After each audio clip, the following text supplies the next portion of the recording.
Gonzalo Tamayo, economista, socio de Macroconsult, exministro de Energía y Minas, porque el sector minero, por supuesto, cumple o ocupa, mejor dicho, un papel importantísimo en nuestra economía.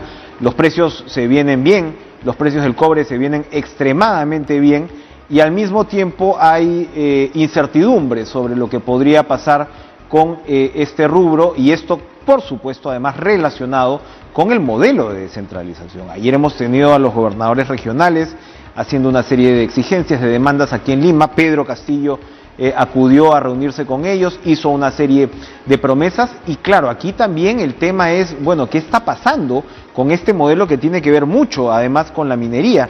Parte del fracaso relativo que podríamos señalar ahora tiene que ver con el fracaso de la descentralización y cómo se han gestionado los recursos ingentes de la minería en el interior de nuestro país. Gonzalo, ¿cómo está usted? Buenas noches, gracias por estar con nosotros. ¿Qué tal, Enrique? ¿Cómo está? Un gusto estar aquí. Bueno, ¿cómo observa primero? En los últimos días hablábamos sobre, para empezar, la candidatura del señor Castillo, que él promete en los 100 primeros días una figura de nacionalización del gas, particularmente es el gas. Y claro, por lo que hablábamos con una de las integrantes del equipo técnico, esto sería una suerte de gesto inicial que lo que haría sería, digamos, dar pie a la priorización de la masificación del gas, particularmente en el sur del país, en Cusco y demás, donde no se ha dado. Cuando estamos hablando de una figura de nacionalización de algo como Camisea, ¿a qué nos estamos refiriendo? ¿Cuáles son las posibilidades? A ver, Enrique, aquí hacemos una referencia a la versión inicial del Plan de Perú Libre, ¿no? Que tiene como concepto general la estatización de lo que implica la operación de los recursos naturales, tanto minería como hidrocarburos, y hay, por supuesto, varios proyectos de actividades en operación, y entre ellas destaca Camisea, pero también un conjunto de minas. Pero, por ejemplo, en el caso de Camisea, pensemos un momento que implicaría una estatización. Y para esto creo que tenemos que tener claro qué hace un operador privado, un inversionista privado. Fundamentalmente, administra de la manera más eficiente posible todo el proceso de extracción de hidrocarburos y de comercialización. Pero no es solamente el proceso de extraer aquello de lo que ya se conoce, o sea, extraer y utilizar las reservas que ya se conocen, sino naturalmente va a buscar invertir en actividades de mayor riesgo para reponer reservas que se van agotando, ¿no? Digamos, tanto los hidrocarburos como los minerales son finitos en la medida que los aprovechamos en beneficio de la economía. El reto más importante es seguir invirtiendo en esta actividad de riesgo para descubrir más reservas. Entonces, si se genera un proceso de estatización, probablemente lo que va a pasar es, primero, tratar de utilizar lo que ya se conoce, las reservas que ya existen. Veo muy difícil y poco racional que el Estado peruano tenga que invertir recursos en buscar nuevas reservas de gas. Entonces, digamos, la búsqueda de hidrocarburos es una actividad de alto riesgo. Creo que la pandemia y las necesidades que tenemos y que han sido evidentes en todo este proceso electoral de nuestros ciudadanos, sobre todo los menos favorecidos, van a requerir un esfuerzo significativo de gasto del Estado en educación, en salud, en agua potable, y no necesariamente pues en inversiones de riesgo como invertir en buscar hidrocarburos, porque en algunos casos se busca pero no se encuentra y por lo tanto hay recursos que se pierden. En otros casos sí, puede existir resultados positivos, pero no, digamos, la actividad de petróleo y también la de minería son actividades riesgosas. Creo que esta lógica de repetir lo que hicieron Bolivia y repetir lo que hicieron Ecuador está como fuera de tiempo y muestra un pobre entendimiento de cómo funcionan los mercados globales de energía. Recordemos además que al menos en el plan original de Castillo, y es algo que se ha repetido sí después, cuando se cuestiona la famosa cifra del 10% del PBI para educación, porque claro, cuando uno se acerca, resulta que el 10% del PBI es la mitad del presupuesto público. Entonces, cuando se les pregunta eso, la respuesta es un poco que la billetera va a ir por el lado, efectivamente, de la nacionalización de Camisea, pero según lo que usted está explicando, eso no sería necesariamente cierto, porque tendrías que efectivamente hacer grandes inversiones en exploración, ¿no? Porque claramente cuando usted dice, ok, se van a operar sobre las reservas ya ubicadas, ¿de cuánto estamos hablando? ¿De cuántas reservas estamos hablando? Si nos ponemos en ese plan. Mira, pongamos de repente un poco todo lo que es Camisea en perspectiva. Camisea arranca el año 2004 hasta la fecha, a través de diferentes etapas, y Camisea ha permitido que los peruanos nos beneficiemos de una reducción de la tarifa eléctrica, de combustibles que han sustituido gasolinas, ahí hay mucho vehículo a gas natural, o que industrias y comercios también estén conectados, y por qué no hogares. Hoy hay más de 1 millón de hogares conectados. Entonces, ese cambio de un combustible más barato y más limpio ha hecho que tengamos un ahorro acumulado de cerca de 100.000 millones de dólares. Estás hablando de una cifra realmente descomunal. 100.000 millones de dólares es 2 veces el presupuesto público, ¿no? Entonces, pongamos en perspectiva, ese es el tamaño de Camisea.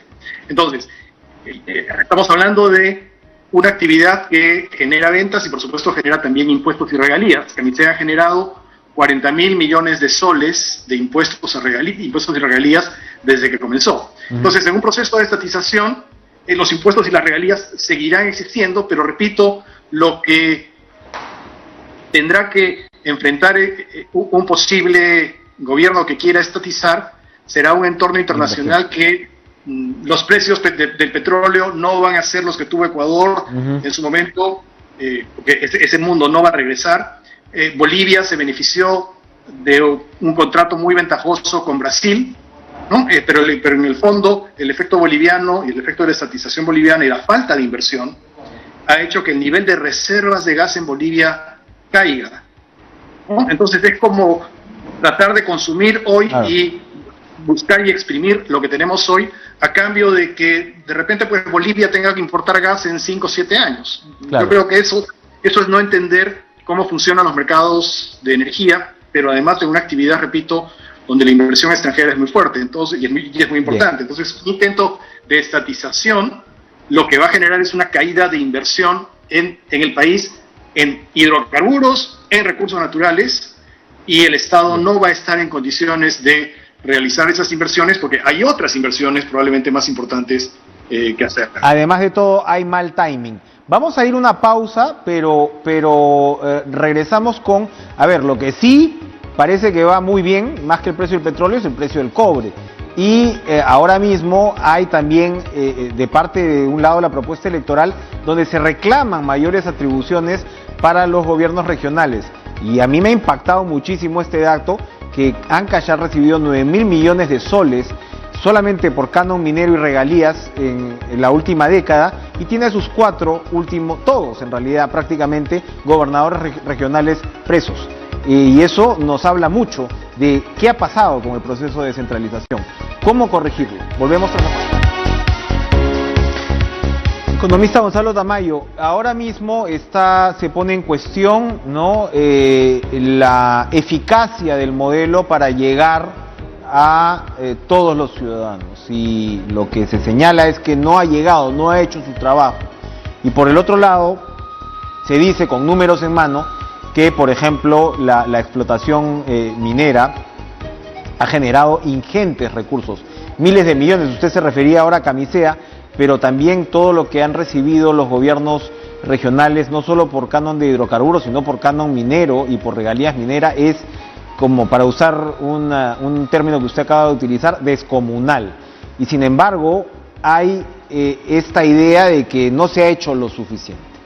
¿Qué hacer? ¿Qué hacer con la descentralización amarrada a los recursos que tienen que ver con la explotación de recursos naturales?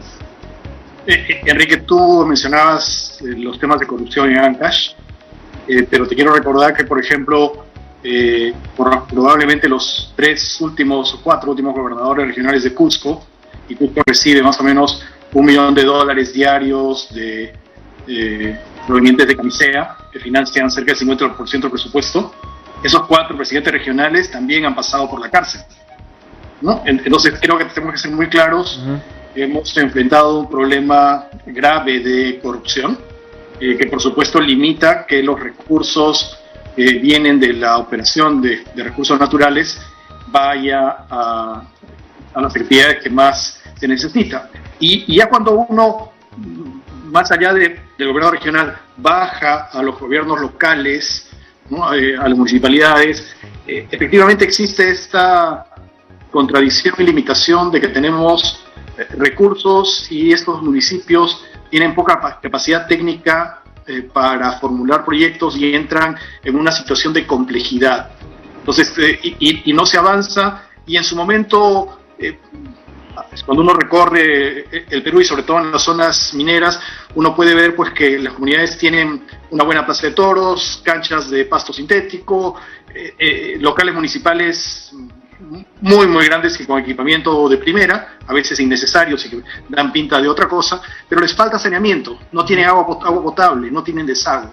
Entonces ahí hay una desconexión, creo que, donde el propio gobierno central se ha desentendido, y es un tema serio donde hay que cambiar. Yo creo que el chip, el siguiente gobierno tiene una obligación muy muy seria de cómo acelerar y demostrar que la ejecución de estos recursos realmente beneficie a la población. Pero esto pasa, Gonzalo, entonces, por un principio esencial, que es el de priorizar cuáles son las necesidades fundamentales para empezar para todas estas zonas y sus áreas de influencia.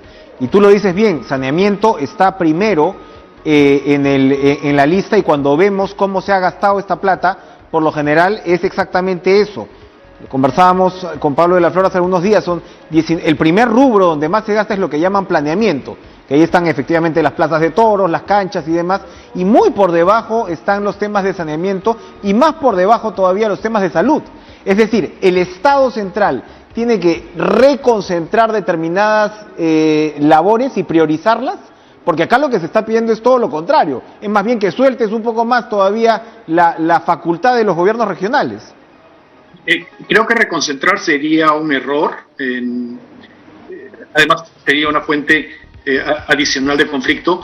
Creo que es necesario, desde el punto de vista de la lógica del gobierno central, muchas veces del Ministerio de Economía, se cambie el chip con que transferir los recursos es la solución y que los gobiernos se ejecuten.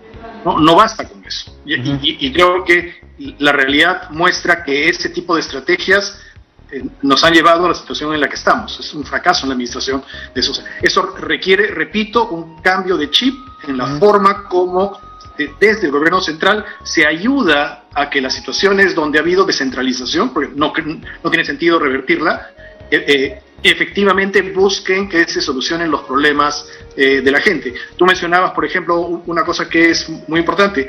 El siguiente gobierno va a tener un reto clave, que es masificar el gas. Cuando yo entré al Ministerio de Energía y Minas, había más o menos medio millón de usuarios conectados. Ahora, este año se está llegando a poco más de 1 millón.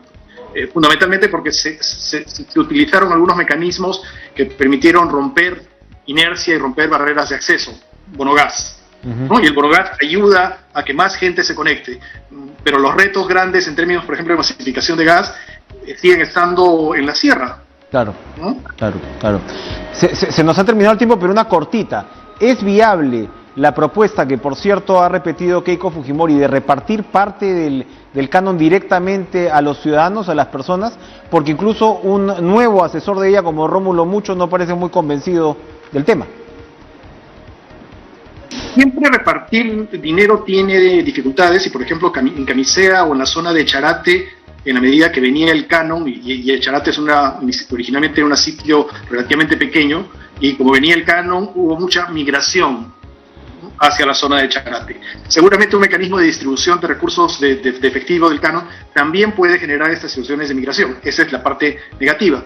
Ahora, yo creo que en los esquemas de transferencia de dinero que existen en el Estado en este momento, tipo juntos, pensión 65, se ha aprendido mucho de cómo generar incentivos adecuados en transferencias de dinero. Y, repito, necesitamos cambiar el chip, y creo que una forma es, y Rómulo mucho hasta donde entiendo, lo ha planteado como una situación transitoria. Habrá que ver si el Fuerza Popular decide que es una situación transitoria o una situación más permanente, pero en esta incapacidad de ejecutar y solucionar, y en algunos casos por circunstancias propias de la crisis que ha generado en los hogares nacionales la pandemia, hay mucha necesidad de fondos líquidos. Claro, evidentemente eso cambia y complejiza la discusión. Gracias, Gonzalo Tamayo, por acompañarnos esta noche. Muy interesantes perspectivas sobre una parte realmente esencial de nuestra economía y qué significa en la relación con los ciudadanos y con el electorado. Gracias por estar con nosotros.